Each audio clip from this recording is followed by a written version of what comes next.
Amy Marcos, namamangka sa dalawang ilog, o kaya naman, ay tuluyan na rin siyang nagbago. Pinili na nga ba niya ang kanyang kapatid? Sana nga ate. Dahil hindi pa huli ang lahat, itayo mo ang pamilyang Marcos. Patunayan mong karapat-dapat ka sa boto ng mga Pilipino. Huwag mong pairalin ang pagiging traidor kay PBBM. Sana nga ay hindi kami nagkakamali ng hinala, na ikaw ay tuluyan ng nagbago. Bueno, mabuti pa po ay panoorin natin ang video. Salamat po.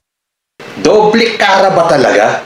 Matapos po niya kasing sabihin na ang Pilipinas ay nasa terrible state at ang lahat na lang sa gobyerno at sa Pilipinas ay takot na takot kay President Bongbong Marcos at tinawag niyang mga demonyo ang nasa palasyo, eto naman siya ngayon.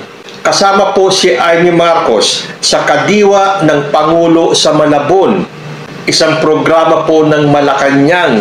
Nakakabilib naman itong si Amy Marcos. Paano niya nagagawang magkaroon ng dalawang muka? Yung isang mukha niya, panay ang kontra niya kay President Bongbong Marcos at ito nga sinabi pa niya na ang Pilipinas ay nasa terrible state, na kayong mga nasa palasyo ay mga demonyo at porke si Bongbong Marcos ay nasa palasyo, di demonyo din siya. At sabihin niya na walang makatutol sa mga gustong mangyari ni Bongbong Marcos. Ito naman siya at kasama sa programa ng ating presidente. Apakahirap espelengin itong si Super Ate. Saan ka ba talaga pumapanig, Senator Amy Marcos? Sa mga Duterte o sa kapatid mong si President Bongbong Marcos? Panay ang kontra mo, panay ang batikos mo. Pero ito kapag may programa si President Bongbong Marcos, nandun ka. Bakit nagpapalakas ka? Dahil alam mo na malapit na ang eleksyon. Dahil ang balita po, si Amy Marcos ay tatakbo sa senatorial slate ni President Bongbong Marcos sa 2025. At dahil Marcos, siyempre, hindi naman siya maihindian ni President Bongbong Marcos kahit na siya ay binabatikos na at kinokontra nitong kanyang super ate. Pero alam nyo, magkaganon man, kahit na si Amy Marcos ay mapunta sa senatorial slate ni President Bongbong Marcos, hindi ko pa rin po iboboto si Amy Marcos. Kasi sigurado yan, kapag nanalo na naman siya bilang senador, babalik na naman siya sa dati niyang gawi ng pagbatikos at pagkontra kay President Bongbong Marcos.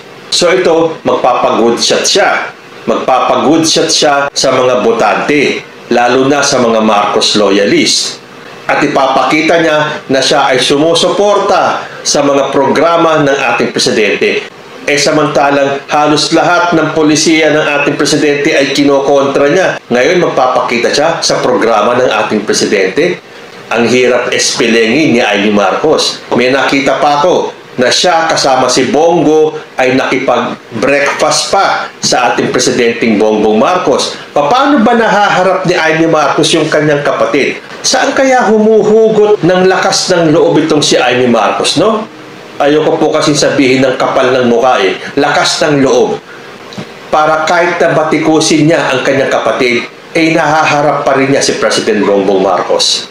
Pero lately, kung mapapansin ninyo, sa mga post ni First Lady Lisa Marcos ng kanilang mga Sunday get-together, lagi nang wala si Amy Marcos. At itong huling post ni First Lady Lisa, nandoon po si President Bongbong Marcos, si Irene, si Amy, at ang kulang po ay si Amy Marcos. So bakit lately laging wala si Amy Marcos sa mga Sunday gatherings ng mga Marcoses? Well, your guess is as good as mine. So, ano tong ginagawa ni Amy Marcos? Namamangka nga ba siya sa dalawang ilog? Meron po akong napanood na video ni Amy Marcos. I-share ko po sa inyo at kayo na ang humusga. Dito po kasi sa video na to, para siyang napakabait na ate. At ikinuwento niya yung pagsisimula ng Uniteam hanggang sa pagkasira ng Uniteam. Let's watch this. Mula nung 1986, after a few years, na-imagine nyo mo ba na 2022? Hindi. Hindi hindi. President Bongbong. Bongbong, hindi ko akalain talagang, hindi ko talaga akalain talagang, Pero siya talaga ang pinapatakbo sa family niya. Oo Hindi naman. kayo. Ay, hindi talaga dapat, parang ganon. Kasi nga, yung, Marami nagko-comment, gusto kayo eh. kasi nga, ang tatay ko nga, old school, sabi ko sa inyo old school yun, ayaw niya. Yung mga girls, kawawa naman, bakbakan sa politika, masasaktan, ganyan. Kayo nag-convince kay Mayor Sara at that time? At that time, One of that? yeah, at that time, hindi kasi kilala ni Bongbong si Mayor Sara. Binisita namin para mag-happy birthday parang noong nalala ko yun. 2021. Ang pakay ko, sana piliin ni Inday Sara, pag tumakbo siyang Pangulo, si Bongbong bilang Vice President. Kasi galing si Bongbong sa talo sa 2016. Piliin bilang president? Bilang Vice. Okay. Para mag-tandem sila kasi tatakbo nga na presidente si Sara, akala ko, at sana, akala ng lahat. Kasi ang lakas-lakas ni Sara, parang 27% siya. Lahat nangungulelat, 14, 13. Ang layo niya talaga sa lahat. Ano to, mga... mga April 2021. She was way ahead talaga naman. Alam naman natin, walk over yon kung tumakbo siya noon. Kayo ang lumapit sa kanya. Oo, kami ni Bongbong pumunta. Sabi ko, mag-happy birthday tayo. Baka sakali swertehin tayo. Ang daming pumunta sa Davao noon. Lahat nag-audition para maging vice. Tapos, yun nga, ang nangyari, ayaw na ni Sara na tumakbo. Hindi na niya gustong mag-president o vice president man. Sabi niya, hindi bale na. Dito na ako sa Davao. Walang gulo. Ako magme-mayor. End of story. Ayoko na dyan. Magulo. And, nung nangyari yun, sinabi ko sa kanya, huwag ka naman ganyan. Lahat umasa sa'yo. Huwag kang paasa. Huwag kang ganyan. Mag-vice president ka kaya. Ayun, sabi niya, tumakbo na kayo. Ganyan. Kayo na tumakbo dyan. Tapos nag-file si Bongbong. Sabi ko, kakahiya naman to. Wala naman siyang kasama. Samahan mo na lang. Ayun. Tapos after a while, na-convince din. At pumayag siya na mag-vice. Ayun. Kaya nga nalulungkot ako ngayon dahil may hidwaan na at yun, nag-resign na sa kabinete. Is this ilang percent pa misunderstanding lang o baka hindi nagko-communicate? Maraming bulong-bulong? Di ba? Alam mo naman maraming manggagatong.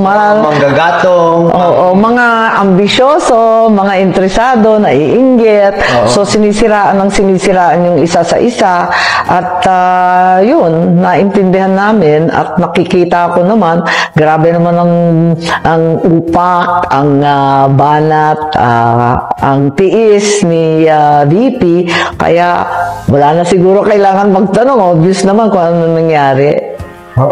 Pag nakikita ko minsan, Sen Aimee, nakita ko minsan yung mga Duterte supporters, di ba? Oo. Medyo iba yung mga statement nila sa iyo minsan. Tapos minsan naman yung mga President BBM supporters. Nagagalit rin sa akin. Kaya nga eh. Hirap na ako eh.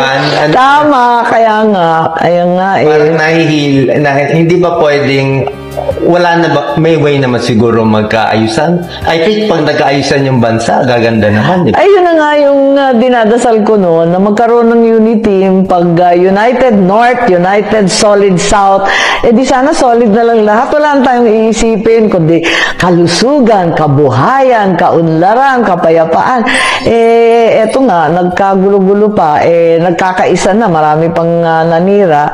Nalulungkot nga ako, hindi ko nga alam kung saan tayo patungo ng ganito eh. Balik na naman sa bakbakan. Sa nababasa ko, lahat inaasa sa iyo. Nako! Parang ikaw ang nasa gitna eh, nasa eye of the storm. Yun na nga eh. Close ka sa both sides. Tama. Kailangan talaga magmuni-muni, magkonsulta, at pagdasal. Yes, yan ang kailangan ko ngayon. Kung paano. Mo ngayon?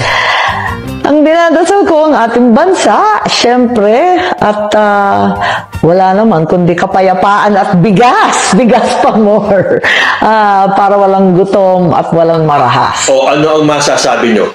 Pero kung napakinggan nyo at napanood ng mabuti yung video clip, ano ang napansin niyo? Halata pa rin na siya ay nakakiling kay Sara Duterte lang. Lalo na nung sinabi niya na grabe daw yung upak at banat kay VP Sara. Eh bakit? Sa ating bang Presidenteng Bongbong Marcos, walang banat, walang upak? Eh mas grabe pa nga yung natatanggap na pagbanat at pag-upak kay President Bongbong Marcos. Pero may narinig ba tayo sa video clip na pinagtanggol ni Amy Marcos yung kanyang kapatid? Wala po. Ano ang sinabi niya? Mas naawa siya kay Sara Duterte dahil grabe daw yung natatanggap na banat at upak. At narinig pa natin dun sa interview, parang boses ni Dr. Willie Ong yung naririnig ko, na nasa pagitan daw ngayon si Amy Marcos dahil meron daw mga DDS na galit kay Amy at may mga pro-BBM na galit kay Amy. Oo naman ang sagot nitong si Amy Marcos. Eh paano hindi magagalit kay Amy Marcos yung mga pro-BBM? Eh panay ang upak at banat nga niya. Panay ang kontra niya sa mga polisiya ni President Bongbong Marcos. Pero wala pa rin tayong narinig na pinagtanggol ni Amy Marcos ang ating presidente dyan sa video clip na yan. Ang sinasabi pa niya, yung mga naninira kay Sara Duterte. Kaya daw nagkagulo. Bakit hindi naman niya kamustahin yung mga naninira kay President Bongbong Marcos? So dito po sa video clip na to, para sa akin napatunayan ko na kahit na magbait-baitan si Amy Marcos, halatang halata po na mas nakakiling siya kay Sara Duterte at sa mga Duterte. So iboboto ko ba siya kahit na siya ay tumakbo sa ilalim ni President Bongbong Marcos sa 2025? Hindi po. Kayo, iboboto niyo pa ba si Amy Marcos sa 2025? Comment lang po down below